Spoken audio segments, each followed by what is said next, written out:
1940ပြည်နှစ်နှောင်းပိုင်းဆိုဗီယက်ခေတ်မှာသူတေတီတွေကလူတယောက်ကိုအချိန်ကြာကြီးမအိပ်ဖဲနေနိုင်စေမဲ့စိတ်ကြော်စေးတစ်မျိုးကိုတီထွင်ပြီး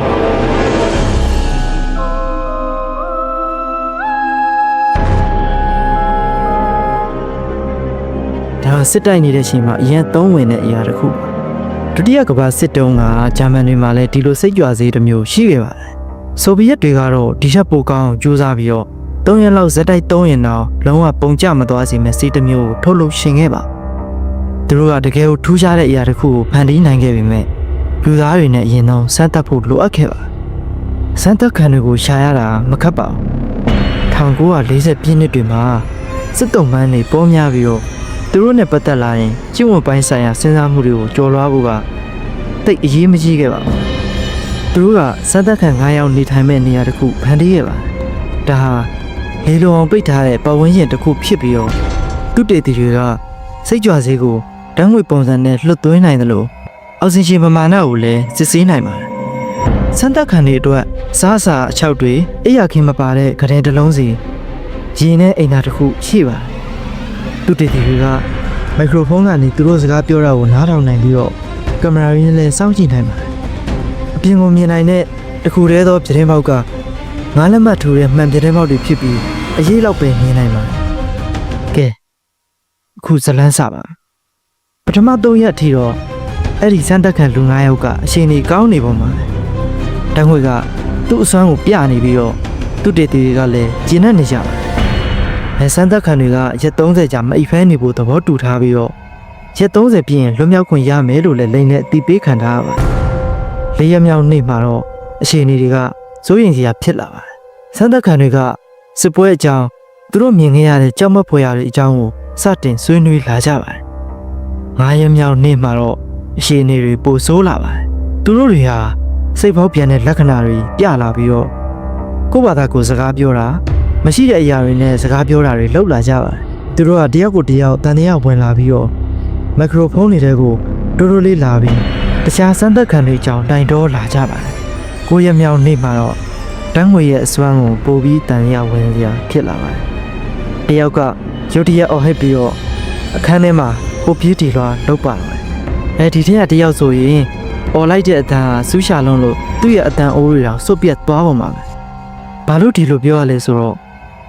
့အချိန်နှင်းငယ်အကြာမှာပဲသူ့အတန်ကခလေးတစားစီယာတစ်ခုလေးကထွက်လာတဲ့အတန်လိုမျိုးဖြစ်သွားလို့ပါနောက်ရက်အနှင်းငယ်ကြာတော့ကြောက်စရာကောင်းတော့တိတ်ဆိတ်သွားပါတယ်ကင်မရာတွေကနေသူတို့ကိုမမြင်ရတော့ပါဘူးအောက်ဆီဂျင်ပမာဏအရာသူတို့အသက်ရှင်နေသေးတာကိုတော့တိုင်းတာလို့ရပါတယ်ဒါပေမဲ့သူတို့ဘယ်ရောက်နေကြလဲစက်သက်မှုကိုမရက်ရှင်မိမဲ့တခြားရွေးချယ်စရာမရှိတော့တဲ့အတွက်မိုက်ခရိုဖုန်းကနေတစ်ဆင့်ကျွန်တော်တို့အခန်းထဲကိုစစ်ဖို့ခန်းတကာဖွင့်တော့မယ်တကားနဲ့ဝေးဝေးမှနေပြီးတော့ကျမ်းမြေပေါ်မှာမှောက်အိမ်နေလိုက်ပါ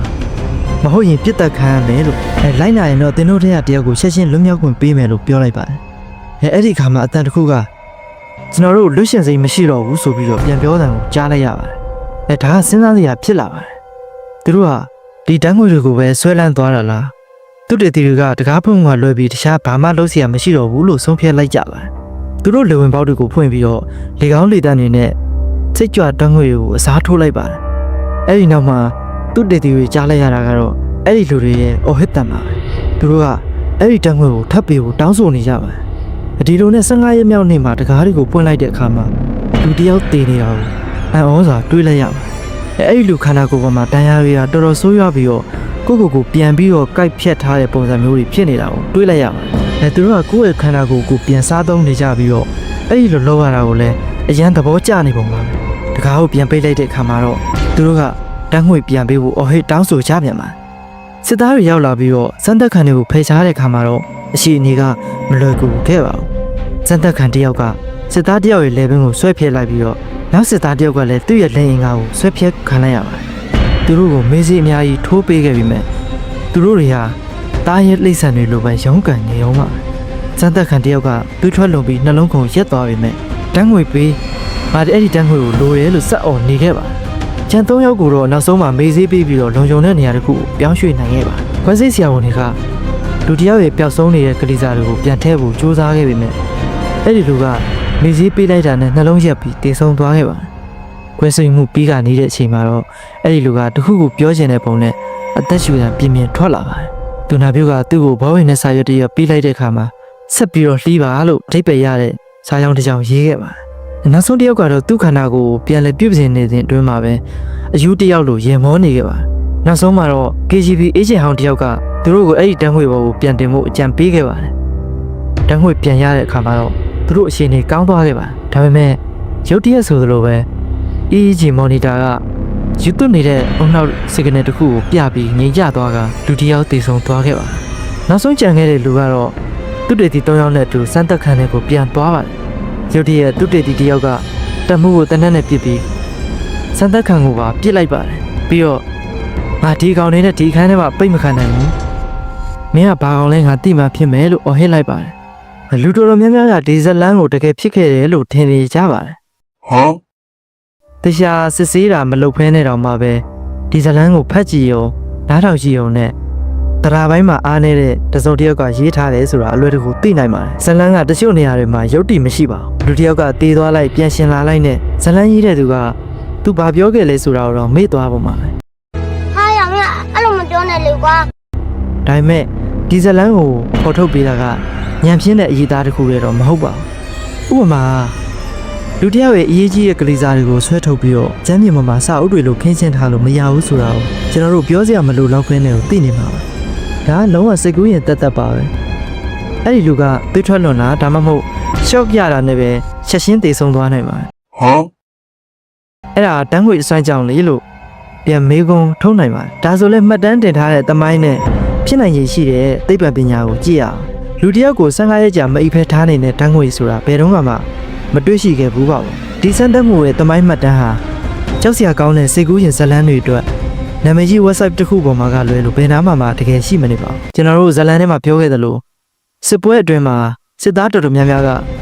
ပို့ပြီးတော့အချိန်ကြာမအိပ်ဖဲနေနိုင်မှုစိတ်ကြွဆေးတွေသုံးခဲ့ကြပါတယ်ဒါပေမဲ့အဲ့လိုဆေးဆွဲနေတဲ့စစ်သားတွေတောင်15ရက်လုံးမအိပ်ဖဲမနေနိုင်ပါဘူးသူတို့အလွန်ဆုံးနေနိုင်တာက24နာရီကနေ36နာရီလောက်ပါတယ်ပင်တဂွန်စစ်ဌာနချုပ်ကတော့ဒီအပေါ်မှာလေ့လာမှုတွေလုပ်ခဲ့ပြီးတော့လူတွေကို48နာရီထက်ပိုပြီးမအိပ်ဖဲထားရင်သူတို့ကအလွန်နှေးကွေးပြီးတော့စစ်သားတွေအနေနဲ့အသုံးမဝင်တော့ဘူးဆိုတာကိုတွေးရှိခဲ့ပါတယ်ဒီချက်ကိုကြည့်ရင်ရုရှားတွေကဒီစမ်းသပ်မှုကိုဘယ်တော့မှစူးစမ်းမှာမဟုတ်ပါဘူးပြင်းထန်တဲ့အိမ်မပျော်ယောဂကိုဖြစ်စေတဲ့ Morvan syndrome လို့ခေါ်တဲ့ယောဂမျိုးတွေရှိပါတယ်ဒါပေမဲ့ဒီယောဂရှိတဲ့ဘယ်သူမှကိုယ့်ကိုယ်စားသုံးတာမျိုးမလုပ်ခဲ့ပါဘူးဒီဇလန်တွေကစမ်းသပ်မှုတွေကသိပ္ပံနေကြစာပေထောက်ထားလုံးဝမရှိပါဘူး Frontal Feminine Insomnia လို့ခေါ်တဲ့အိမ်မပျော်ယောဂတစ်မျိုးလည်းရှိပါတယ်ဒါပေမဲ့အဲ့ဒါကမျိုးရိုးလိုက်တာဖြစ်ပြီးတော့ပတ်ဝန်းကျင်အကြောင်းချက်တွေကြောင့်ဖြစ်တာမဟုတ်ပါဘူးပြီးတော့ထပ်ပြောရရင်ဒါကဘသူ့ကိုမှကိုယ်ကလေးစားကိုဆွဲထုတ်စားခြင်းစိဖြစ်စေမှာမဟုတ်ပါဘူးအိပ်ဆက်ရှင်ကိုတားဆီးတာကတကယ်တမ်းမှာစစ်တပ်တွေသုံးတဲ့ညှဉ်းပန်းနှိပ်စက်မှုတစ်မျိုးဖြစ်ပြီးတော့ဒါကလူတစ်ယောက်ကိုတပိုင်းတစယူသွားစေနိုင်ပါတယ်ဒါပေမဲ့ဒီဇလန်ထဲမှာလိုမျိုးဆွဲလန်းစေတဲ့တန်းခွေတွေကိုယ်ကလေးစားကိုပြန်ဆွဲထုတ်တာတွေပြီးတော့ပြန်ပြီးအသက်ရှင်လာတာတွေဆိုတာတွေကတော့လုံးဝကိုမဖြစ်နိုင်တဲ့အကြောင်းအရာတွေပဲဖြစ်ပါလိမ့်မယ်ဒီလိုကြောက်စရာကောင်းတဲ့ဇလန်တွေစိတ်ဝင်စားစရာကောင်းတဲ့အဖြစ်အပျက်တွေကိုသဘောကျတယ်ဆိုရင်တော့ Stay Clocast နဲ့တင်ဆက်ထားတဲ့တခြား Unsolved Mysteries နဲ့ Creepy Story ကိုလည်းကြည့်ရှုဖို့အကြံပြုချင်ပါတယ်ဒီနေ့တွေ့တော့ဒီလောက်ပါပဲဒီဇလန်ပေါ်ခင်ဗျားတို့ရဲ့အမြင်ကိုလည်း comment မှာမျှဝေပေးခဲ့လို့ရပါတယ်